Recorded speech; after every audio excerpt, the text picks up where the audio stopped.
Estamos iniciando o terceiro bimestre e esse já é o roteiro da nossa atividade 1. Antes de falar da atividade 1, queria parabenizá-los pela participação no segundo bimestre, tanto dos alunos do segundo C quanto do segundo G, que vocês estão de parabéns e que vocês continuem assim motivados e realizando as atividades, dedicando um tempo para os estudos, né? A gente está passando por um momento tão difícil que a gente dedicando essas horinhas e esse tempo para os estudos, a gente só tem a ganhar, né? Então, mesmo que esse ano passe e que todos sejam aprovados, de repente o ano que vem, aqueles que participaram vão estar um passo à frente, vão ter ganhado com esse tempo.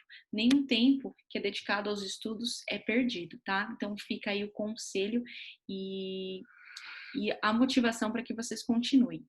Bom, no segundo bimestre, a gente estudou alguns conteúdos que eu gostaria de comentar. Primeiro que foi o romantismo, e eu vou retomar esse assunto para que vocês entendam o que foi o romantismo, embora as aulas do Centro de Mídias tenham falado bastante sobre esse tema, então eu gostaria que vocês continuassem assistindo as aulas do Centro de Mídias, porque elas são um complemento da nossa aula, né?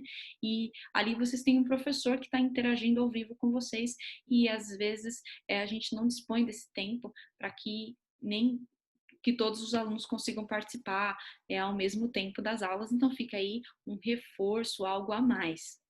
Então, a primeira atividade a gente falou sobre o romantismo no Brasil, a primeira geração de poetas. Depois a gente falou sobre os tipos de argumentos. Então, com essa atividade eu queria que vocês aprendessem o que é um argumento, né? Como utilizar um argumento numa redação. Na atividade 3, a gente fez a redação, né? Eu avaliei. E na atividade 5, vocês tiveram que fazer o projeto de texto como se fosse uma análise da própria redação já realizada. A atividade 4 foi o projeto do futuro, também queria parabenizá-los pela participação. E a atividade 6, que foi a minha prova, foi ali que eu consegui perceber o que realmente vocês aprenderam. Eu fiquei muito feliz porque tem muitos alunos que entenderam o espírito da coisa ao produzir os textos, estão colocando as ideias que eu pedi, né? Estão sabendo utilizar os argumentos. Já outros alunos ainda não aprenderam o que é argumento. Quando eu pedi lá na prova para que colocasse um argumento, teve gente que colocou uma solução para o problema, em vez de colocar um argumento, né? Então, o aluno ainda não aprendeu o que é de fato um argumento, e teve outros que fizeram uma resposta tão grande que o argumento se perdeu lá dentro, que eu acredito que esse aluno também não tem ideia do que realmente seja um argumento, porque senão ele seria mais objetivo, não teria escrito tanto. Tá? Então a gente vai retomar algumas coisas aqui nesse bimestre para dizer que eu acompanhei o empenho de vocês e estou muito contente com os resultados. E pensem sempre assim, que as aulas de língua portuguesa elas têm que ser levadas com mais tranquilidade, com bastante leveza, até porque a gente não pode pilhar, né? Quando a gente fica muito ansioso com determinada coisa, o aprendizado não acontece. Tá? Então a gente tem que sempre pensar o que eu posso ganhar com aquela atividade e se eu aprendi melhor, se não eu posso recuperar essa aprendizagem. Então a gente vai retomar algumas coisas e hoje eu já vou retomar um pouquinho do romantismo. Então vamos lá para a atividade 1. O que aconteceu no romantismo no Brasil na primeira geração? Tá? É um movimento literário que a gente pode dizer que vai trabalhar uma poesia mais propriamente brasileira, tá? E o romantismo é considerado o movimento da fuga, tá? Da fuga da realidade, da idealização, do sentimentalismo. Então, o que aconteceu lá na Europa é muito parecido com o que a gente está vivenciando hoje, né? A gente tem uma realidade dura aí com o coronavírus, então, se a gente ficar muito preso à realidade, aquilo que está acontecendo, a gente pira, né? O nosso emocional, ele dá pane. Então, o que a gente precisa? Muitas vezes parar de assistir o noticiário, ler um livro, dar uma volta na praça, assistir um filme, né? Porque a realidade que nos cerca, ela é muito cruel, às vezes muito chocante, e aquilo nos abala emocionalmente. Então, às vezes, a fuga da realidade ela é um pouquinho necessária, não completamente, né? A gente tem que ter a consciência de que a gente está ali para também nos poupar, né? Poupar a nossa mente, né? O nosso físico, mas foi mais ou menos isso que aconteceu no romantismo lá na Europa. Após a Revolução Industrial, nós tínhamos um cenário em que, um contexto social em que as pessoas estavam vivendo uma dura realidade, né? Principalmente as camadas menos abastadas, né? Os mais pobres, que viviam ali para o trabalho, né? E viviam para comer, para se alimentar, e trabalhavam noite e dia, então se sentiam ainda mais miseráveis. Então era uma realidade dura, cruel, injusta. Então o romantismo é um movimento literário que vem num momento bom, um momento para que as pessoas fujam dessa realidade cruel. Então por isso que também o romantismo foi muito difundido, né? Até porque foi uma forma das pessoas se distraírem dessa realidade. Mas apesar disso, os poetas eles foram muito além, né? Eles exageraram demais nessa fuga da realidade e até a gente vai ver na segunda geração aí uma sociedade que foi dominada pelo mal do século, por um sentimento pessimista, né? Que foi algo que veio de forma ruim, né? Mas que de certa forma explica então o surgimento do romantismo, né, na Europa e consequentemente aqui no Brasil, né? E a primeira geração dos poetas, eles eram românticos, idealizavam, fugiam da realidade, né? Porque eles não representavam realmente o Brasil, né? Então, quando esses poetas produzem essa literatura aqui, eles vão produzir uma poesia mais descritiva, cheia de detalhes, e indianista, porque eles vão valorizar o índio, que é aquilo que nós temos de propriamente brasileiro, né? Como eu disse, como é uma literatura que vai valorizar o Brasil, ele começa a valorizar aquilo que é brasileiro, que não veio de fora, que não veio da Europa, que não veio com os portugueses. Então, a gente tirar tudo isso, o que sobra no Brasil? Os índios, a fauna, né, que são os animais, e a flora, a nossa vegetação, as árvores, né, e tudo mais. Então, eles vão começar a produzir uma poesia que vai valorizar aquilo que é tipicamente brasileiro, né? Só que é uma visão muito idealista, muito sonhadora, porque na verdade o Brasil não é assim. Principalmente quando eles vão falar dos índios, né? Eles começam a colocar o índio como herói do Brasil e o índio não tem pretensão de nenhuma de ser herói, como a gente viu na atividade 1. Ele simplesmente quer viver a vida e seguir os seus costumes, nada além disso, né? Então eles vão fazer uma poesia e obras em que vão ter essas características: nacionalismo, vão falar aquilo que é propriamente brasileiro; ufanismo, quando eles vão exaltar a pátria. Isso a gente vê bastante no poema do Gonçalves Dias, aquele poema famoso, né? Minha terra tem palmeiras, onde canta o sabiá. As aves que aqui gorjeiam, não gorjeiam como lá. Então, Gonçalves Dias, quando ele escreve esse poema, ele está em Portugal, ele se sente exilado, né? Porque ele está lá para estudar, mas ele fala, né, que as aves que aqui gorjeiam, ou aqui é Portugal, não gorjeiam como lá o Brasil, porque o Brasil é melhor, é mais, as nossas riquezas são melhores, não são incomparáveis. Então esse ufanismo, esse exagero, né, em valorizar a pátria. E eles vão exaltar também a natureza, acabam exaltando, né, as nossas riquezas aqui, e o índio, que também está presente aí nesse cenário, que é propriamente brasileiro. Tá? Então, nessa primeira fase, a gente vai ter obras que o índio é o personagem mais importante. Nós temos lá Iracema, do José de Alencar. Nós vamos ter o Juca Pirama, que é um poema do Gonçalves Dias, né, que vai colocar também o índio como guerreiro da tribo, forte, valente. Tá? Já na segunda geração, a gente vai ter uma poesia bem diferente, uma poesia mais sentimental, mais melancólica, né? Mais sombria em alguns casos, tá? Essa geração ela é conhecida aí como a geração do mal do século. O que era o mal do século?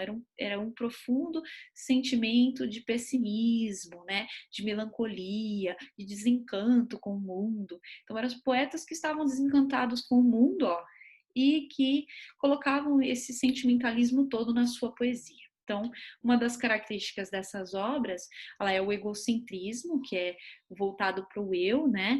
Para o meu eu interior, a visão do eu, do autor, do escritor, do poeta. A evasão, que seria a fuga, com relação à fuga da realidade. O poeta, ele se evade, ele foge dessa realidade, ele se afasta. Então, ele vai usar temas também como a solidão, gostar dessa solidão, desse sofrimento, vai falar desse profundo pessimismo que ele sente, né? E vai desejar aí, ou seja, vai ter anseio pela morte, vai desejar a morte como solução dos seus problemas, como solução para o fim dessa realidade triste, caótica e ruim, né? Então nós vamos ter aí o grande poeta Álvares de Azevedo como destaque, esse aqui que a gente já conhecia a carinha dele nas aulas anteriores, e eu vou ler aqui para vocês um pouquinho do poema, de dois poemas, aliás, dele, que tem essa temática, que vocês vão perceber todas essas características aqui da segunda geração. Olha que interessante. Então, Álvares de Azevedo, ó, já no nome do poema dele, Lembrança de Morrer, tá? Aqui, então, nós temos fragmentos, não é o poema completo. Olha que interessante. Ele começa: quando em meu peito rebentar-se a fibra, que o espírito enlaça a dor vivente, não derramem por mim nenhuma lágrima em pálpebra demente, e nem despolem na matéria impura a flor do vale que adormece ao vento. Não quero que uma nota de alegria se cale por meu triste passamento. Então ele começa falando que quando em meu peito rebentar-se a fibra, significa que quando o coração dele parar de bater, quando ele morrer, né? Ele não quer que ninguém derrame por ele uma lágrima, nem que nada se altere, que nada mude, que a gente não arranque uma flor, né? Ele não quer que as pessoas fiquem tristes, que nada mude no momento que ele for pelo triste passamento dele, né? Pela morte. Ele fala aqui, ó, só levo uma saudade, é dessas sombras que eu sentia velar nas noites minhas. Então, quer dizer, aqui ele demonstra as sombras que ele estava em constante sofrimento, sempre deprimido, sempre muito triste nas noites, né? Isso fica claro aqui nos versos seguintes. De ti, ó minha mãe, pobre coitada, que por minha tristeza te definhas. A mãe que sofria com a tristeza dele também, né? Ó, de meu pai, de meus únicos amigos, bem poucos, então também tinha poucos amigos, e que não zombavam quando em noites de febre endoidecido, então ele tinha febre, ele estava doente, triste, né? E essa febre de endoidecido não necessariamente a febre real, né? Aquela febre de estar triste, né? De ficar adoecido. Minhas pálidas crenças duvidavam. Beijarei a verdade santa e nua. Quando ele fala beijarei a verdade santa e nua, é aquilo que ele realmente deseja. Ó, verei cristalizar-se o sonho amigo, né? Então, qual que é o sonho dele? Morrer, né? E, ó, minha virgem dos errantes sonhos, filha do céu, eu vou amar contigo. Então, aqui fica claro que a amada dele está morta. Então, talvez seja todo esse o motivo do sofrimento, da tristeza, da melancolia dele, e então a morte representa que ele vai se unir a essa amada. Então, um dos ideais dos românticos, principalmente nessa segunda geração e também lá na Europa, eles tinham esse ideal de que esse mundo não é suficientemente bom, é injusto, é cruel, e ele acredita que existe um plano espiritual, que ao morrer esse plano espiritual ele vai poder se encontrar com a amada. Então nós temos diversas obras literárias que vão mostrar isso, né? Nós temos do Camilo Castelo Branco Amor de Perdição e Amor de Salvação, né? Amor de Perdição, nós temos aí dois personagens que são apaixonados, né? O pai não permite o casamento entre a filha e o rapaz, prefere que ela viva no convento do que se case com ele, e os dois, por serem afastados, eles começam a sofrer de amor, tanto é que eles adoecem, né, de amor, de tristeza, né, tem essa febre da tristeza, e eles morrem, os dois personagens, só por simplesmente não estarem juntos, eles não têm doença, não têm nenhuma outra moléstia, nada. Então, eles acreditam que eles preferem, os personagens do livro preferem inclusive a morte do que não estar com a pessoa amada, né? E eles acreditam nesse ideal de que ao morrer os dois estarão unidos num plano espiritual aí e felizes, vivendo esse amor puro, tá? Então era um dos ideais românticos, então até é muito polêmico essa parte da literatura, quando a gente fala do romantismo e tratar, porque as pessoas falam que, como hoje, todo mundo, as pessoas são muito influenciáveis, né? Então era um tipo de literatura que também influenciava uma mentalidade. Ah, então se eu também amo, se eu me identifiquei com o personagem daquele livro e ele se mata por amor, então eu vou fazer o mesmo, né? Então era uma literatura meio perigosa, foi considerada perigosa, e até hoje, quando a gente estuda o romantismo, a gente tem que tomar muito cuidado, né? Porque, por exemplo, o poema do Álvares de Azevedo, ele é lindíssimo, mas ele é extremamente melancólico, depressivo e pode, de certa forma, aí influenciar, de repente, alguma mentalidade, alguém, né? Então, nós temos, inclusive, casos de livros na Europa, e depois eu vou comentar com vocês, inclusive, uma obra do escritor famoso, do escritor alemão muito famoso, né? Que chama Os Sofrimentos do Jovem Werther, que eu vou deixar para um próximo momento para conversar com vocês, tá? Então, olha lá. Outro poema do Álvares de Azevedo, que é o Se Eu Morresse Amanhã. Se eu morresse amanhã, viria ao menos fechar meus olhos minha triste irmã. Minha mãe de saudades morreria se eu morresse amanhã. Então, tá vendo que coisas boas vão acontecer, né? A irmã vai vir fechar os olhos, a mãe vai ficar com saudade. Quanta glória presinto em meu futuro, que aurora de porvir e que amanhã, e eu perdera chorando essas coroas se eu morresse amanhã. Então, ele fala, ó, quanta glória presinto em meu futuro, que aurora de porvir. Então, como se a morte que ele, se ele morresse amanhã, que é o que espera ele no amanhã, ele está prevendo muita glória, muita coisa boa. E olha o que ele fala aqui, ó, que sol, que céu azul, que doce nalva, a cor da natureza mais louçã, né, mais bonita, não me batera tanto amor no peito se eu morresse amanhã. Então, nada no mundo deixaria ele mais feliz do que se ele morresse amanhã. Olha, até o dia, o sol, o céu vai estar mais bonito, né? Então, olha só o desejo do poeta pela morte e a exaltação, né? Disso, dessa temática. Mas essa dor da vida que devora, a ânsia de glória, o doloroso afã. Então, aqui ele deixa nítido que ele está em sofrimento, que ele sofre, né? A dor no peito emudecer, ao menos, se eu morresse amanhã. Emudecer é de ficar mudo, né? Vai se calar, a dor vai parar se ele morrer amanhã. Então, é muito interessante como o Álvares de Azevedo coloca essa questão da temática melancólica aí nessa poesia da segunda geração. Então, eram poetas que foram influenciados, né, inclusive até por Lord Byron, que era um poeta lá da Europa, a seguirem essa temática mais melancólica, esse sentimento de desencanto com o mundo, né, de preferir a morte. Né? E muitos acreditavam, sim, que poderiam estar unidos num plano espiritual, de repente, com a amada, se a causa da dor, desse sofrimento, era não poder estar com a mulher amada. Tá? Então, aqui acho que fechou bem a segunda geração, acho que dá para vocês entenderem, né? Depois vocês podem ler esse texto, que era da atividade 1, que é bem mais completo, para que vocês possam entender ainda mais esse movimento e essa segunda geração, que foi uma geração de poetas que escreviam com essa temática, tá? Egocentrismo, evasão, solidão, pessimismo, anseio pela morte, temas obscuros. Já a terceira geração, olha que bacana, a gente vai falar do Castro Alves, né, que é um outro poeta de destaque. Eles são poetas que produzem uma poesia social, uma poesia que é voltada para a sociedade. Vamos olhar para os problemas da sociedade, o que está acontecendo na sociedade, o que a gente pode mudar, tá? Então, uma das principais características das obras dessa geração era o condoreirismo. O que é o condoreirismo? Vem da palavra condor, que era uma ave que voa muito alto e que representa a liberdade, né, revolução. Então, uma das características dessa obra era essa questão aí da liberdade, da revolução, da mudança. E então a gente vai ter liberdade, oratória da reivindicação, vai ter uma poesia voltada para exigir coisas novas, mudanças na sociedade. Então é uma literatura social, engajada, que busca a mudança, né? Então que além de falar, de citar os problemas da sociedade, quer uma mudança, quer uma solução. Ainda era uma poesia muito romântica, porque se a gente for pensar para mudar uma sociedade, só fazer literatura, escrever poemas não é suficiente, né? A gente precisa de ação, tá? Mas é um dos poetas maravilhosos aí é o Castro Alves, que vocês vão ter o prazer de conhecer agora nessa aula. Eu gostaria que vocês assistissem um vídeo, tá?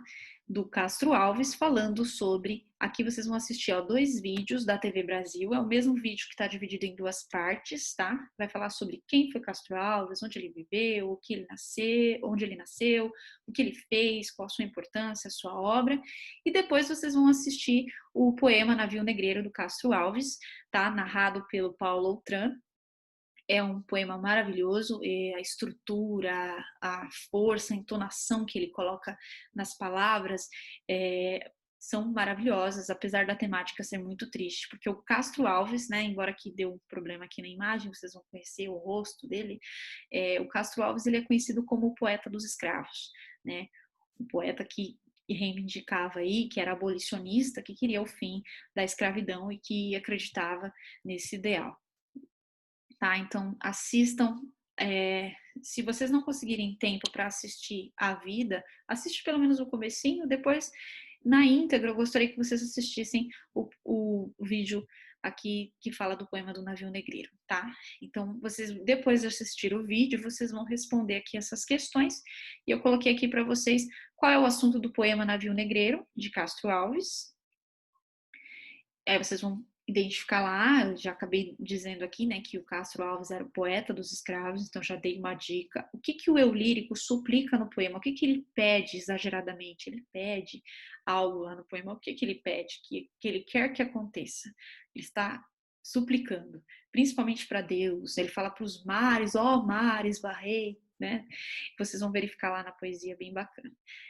3. Por que é possível dizer que este poema é de denúncia social? Né? Quando a gente fala denúncia, denunciar é dizer, mostrar, apontar algo que está acontecendo na nossa sociedade que está errado e que precisa mudar.